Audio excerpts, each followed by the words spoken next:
Hello there, this is Ms. Nakayama, and today's lesson is 3.3, Properties of Logarithms. We're continuing our study of logs, but I want you to pay attention very closely to this lesson because it is a critical part to being successful in the solving equations, which is what the next 2 days will concentrate on. So what we're going to talk about in this lesson, we're going to talk about the product rule, the quotient rule, the power rule. We're going to expand and condense logarithmic expressions and use the change of base property. So first off, we have a product rule, and I want to remind you that I told you in the previous lesson is that the log is the exponent. So if you remember that, when you think about a product and you're multiplying expressions with exponents, what do you do to the exponents when you multiply? Well, I know y'all know that we add them. So this is the same as x to the fifth. That's why when we take the log of a product, it is equal to the sum of the logs. Okay? Log of a product is equal to the sum of the logs. You just want to say that over and over again and remember. Okay? Product, sum. So let's look and see what that entails. Use the product rule to expand each logarithmic expression. So again, log of a product is the sum of the logs. So I have a product, so that means, I don't know why that came up, I hadn't even finished the problem yet, but it's going to be the sum of logs. And what are the two things I'm multiplying, which are called factors? So the two factors are 7 and 11. So the log base 6 of 7 times 11 is equal to the log base 6 of 7 plus the log base 6 of 11. So look at the next one. All right, it's a product inside those parentheses, so it expands into a sum. So I'm going to have the log of 100 plus the log of x. Oh, pooh, my hand slipped. Come on. So anyway, we'll go with the log of x. So it is the common log, and that means that the base is 10. And if the base is 10, 100 is a power of 10, so it is easiest to rewrite it as 10 squared. Because then when you get to the end, you have to know to simplify this and know that the log of 10 squared, this is what we did yesterday, okay? We did yesterday, these are composing of inverse functions, so it's equal to the exponent. And then you just have plus log of x. Okay? That was the power rule, the product rule. Now we're going to talk about the quotient rule. The quotient rule, what do I do to exponents when I divide? Well, you should have learned that from a previous math class, and that is that we subtract them. So when we multiply, we add the exponents, and when we divide, we're going to subtract the exponents. The log is the exponent. So we're subtracting the logs. And one way, y'all, this is a division symbol. That's a minus symbol. They look a lot alike. They go together. Okay, again, quotient goes with the difference. All right, let's look at our examples that we have here. Use the quotient rule to expand each log. So again, the log of a quotient is the difference of the logs. So when I see this, I'm going to have log of something minus something. And we read from top to bottom, and we read from left to right. So 23 is on top, it's going to be on the first, and then x is on the bottom, so it's going to be second. And that's what we have. ln of e to the fifth over 11. Again, I've got that minus sign in here. Okay, I had the minus here, minus. So that means I'm going to have ln of something minus ln of something else. On top is e to the fifth, and on bottom is 11. Now, from yesterday's lesson, remember, these two are inverses of each other, so this simplifies to just 5 minus ln of 11, and that's what we have. All right, so we did the product, we did the quotient, and now we have the power rule. And the power rule that we have, okay, we've got, let's go with if I raise an exponent to a power, what do I do to those exponents? Well, that's 2 times 4, so that's going to be x to the 8th. So if you take the log of a power, that power gets moved down in front because it becomes p times the log. Okay, so whatever that exponent is part of the product of the exponent and the log of that number. So look at what the examples that we have here. The log base 6 of 3 to the 9th. That 9 is going to be moved down in front. I'm just going to have 9 times the log of 3. Log base 6 of 3. Okay.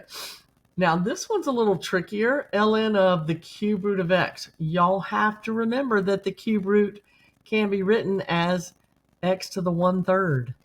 And now I move the 1/3 in front, so that's going to give me 1/3 ln of x. Okay, and this last one, log of quantity of x plus 4 squared. Again, I don't know why that happened. The 2 gets to go down in front, so I have my 2, and then I just have the log of x plus 4. Okay, this is not a product or a quotient, so nothing can happen to it, and that's as far as we go. All right, so what we have to be able to do is expand and condense. This is just a page. On the next examples are concentrating on expanding logs. So that means we start with a product and we make it a sum. We start with a quotient, we make it a difference. We start with a power, we're going to multiply. Okay, but expand, what I started with is going to become bigger. So that's what we're doing when we're expanding. Use logarithmic properties to expand it as much as possible. Okay, so first off, I have log base b of x to the 4th times the cube root of y. So when I write this, I'm going to have log of something plus something because I'm multiplying. Multiply means I got a product becomes a sum. The first factor is x to the 4th. The second one is y to the 1/3 because I can't have that radical. I've got to know how to write it as a fractional exponent. And then each of those is just going to come down in front. So I'm going to have 4 times the log of x plus 1/3 times the log of y. And that's all it is. Okay, look at this one. They do tend to get a little more complicated, maybe. All right, so this guy, log base 5 of the square root of x over. Okay, so I hope you're looking at that going, that means it's going to be a minus something. On top, I have the square root of x, but we're going to write that as x to the 1/2. And on the bottom, I have 25y cubed. Okay, so on that next step, the 1/2 is going to come down in front. So I have 1/2 log of x minus. Now this next guy here, 25y cubed, y'all, is a product. That means I got to break it up into something plus something. The first factor is a 25, which is 5 squared.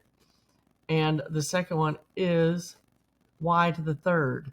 So it appears, I didn't do a good job here, y'all. There should be a base of 5 written for each of these. 5, 5, and 5. Because when you see that, these two are inverses of each other. That's composing the inverse that I talked a lot about yesterday. Or in the last video. So I carry down my log 1/2 log base 5 of x minus, that's just 2. And then minus log base 5. I got to carry the 3 down in front. So 3 times, again, log base 5 of y. So that's my answer. All righty. One more. Pretty lengthy, expanding logarithmic expressions. Again, concentrate on looking at that, and that means, but before I get there, actually, I'm going to get rid of the radical. So I'm going to get rid of the radical, and that means it's the natural log of that whole thing to the 1/5 power. Okay, then I'm going to take the 1/5 and move it down in front. Okay, and when I move it down in front, then I'm going to concentrate on the fact that I have division, which means I'm going to have a log minus a log. On the top, I have x squared y, and on the bottom I have x plus y. And now you have to put it in parentheses. I mean, it was in parentheses before, but whenever you have addition and subtraction in this part, you have to have parentheses around it. Okay? So now I've got to break that up further, because you cannot, if I can see a product in this first part, so I got to go further. There is no product, there is no quotient, I don't have to do anything here. So when I break up this product, I'm going to have the product breaks up as a sum, and the two factors are x squared and y. And then I carry down minus ln, that didn't change, ln of x plus y. Okay, but now my next step is I got to take this 2 and carry him in front, because I can't leave any exponents in there. So I'm going to have 2 times the ln of x plus ln of y minus ln of x plus y. And then I have to distribute that 1/5 throughout the parentheses, because I can't leave any of that. So it gives me 2/5 ln x plus 1/5 ln y minus ln of x plus y. Well, I forgot the 1/5. My bad. 1/5 right there. Okay, because this 1/5 has to go to everything inside the parentheses. Okay. One of the things, well, we'll just keep going. Let's keep going. Okay, so before we were expanding, and the reason that you practice expanding, because you really got to be able to condense, and it's easier to know how to condense if you've been expanding. So this time I see a sum, and I got to know it comes back to a product. I see a difference, it comes back to a quotient. I see a number out in front of the log, it becomes the exponent. Okay, so we're trying to make it down to, notice here, I'm trying to make it down to 1 log. Condense it, write it as a single logarithm. That's what the directions say most often. So I'm only going to have 1 log in my answer. So the log of 25 plus the log of 4 is going to be the log of 25 times 4. And of course, 25 times 4 is 100. And this is the common log. So that means that's the log of 10 squared, which is 2. Okay? Log of 7x plus 6 minus the log of x minus plus meant I'm going to multiply. Minus means I'm going to divide. So I'm going to have a log with a division, and on top is 7x plus 6, and on bottom is x, and that's all that is. Okay? This last one, 2 ln x plus 1/3 ln of x plus 5. I have a lot more, and I need to move the numbers in front first. So this 2 is going to become the exponent, and this 1/3 is going to become the exponent. So when I write that, just to write that part again, I'm going to have ln of a product, but I'm just copying it again. So I've got ln of x squared, and then it is x plus 5 to the 1/3. Okay, but this is a sum, and when I bring it together, it's going to be a product. And the first factor is x squared, and the second factor is the cube root of x plus 5. And so that is our answer. Okay, last thing we got to talk about, change of base property. This is important if you don't have a specific log button on your calculator, and this allows you to calculate the log of any number without tables and other things, or using information given to you.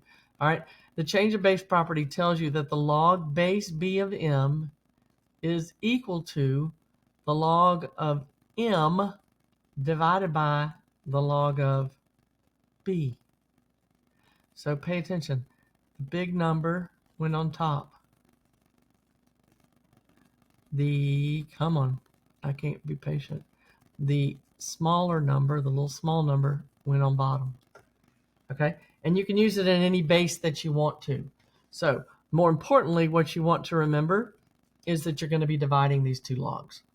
So it can happen. It does not matter which base you use. Okay, so when you look back up here, this says log base b of m. This example, y'all, would be as if I said, what is the log base, let's go with this, base 4 of 8. Well, that's equal to the log base 2 of 8 over the log base 2 of 4. And the log base 2 of 8 is 3, and the log base 2 of 4 is 2. So that's the answer. I didn't even need a calculator for it. But more importantly, the reason I'm showing you this is because you can take this expression and use whatever base you want. So that this is using it with common logs, which every calculator has. You can also use it with natural logs. So I want you to look at the difference here. Use common logs to evaluate it. So when you do these problems on your lesson check, y'all, you need to make sure to write this step down if you want full credit for the problem. Okay? So the log base 7 of 2,506 means it's the log of 2,506 divided by the log of 7, which when you put in your calculator is 4.02. But if you are asked to do this on your lesson check, you need to write this step down right here before you put your answer into MyLab Math to get full credit. Use natural logarithms. So same problem, they just want you to use natural logs instead of common logs. ln of 2506 over ln of 7, and guess what? Exact same number. So it doesn't matter what the base is that you use. Okay, so very, very important properties that you need to be able to go back and forth. Condense and expand. Expand and condense. Know these properties. Know how to use them. They're very important for our next two sections, which are dealing with solving equations. Thank you so much for watching today. I hope y'all have a great day.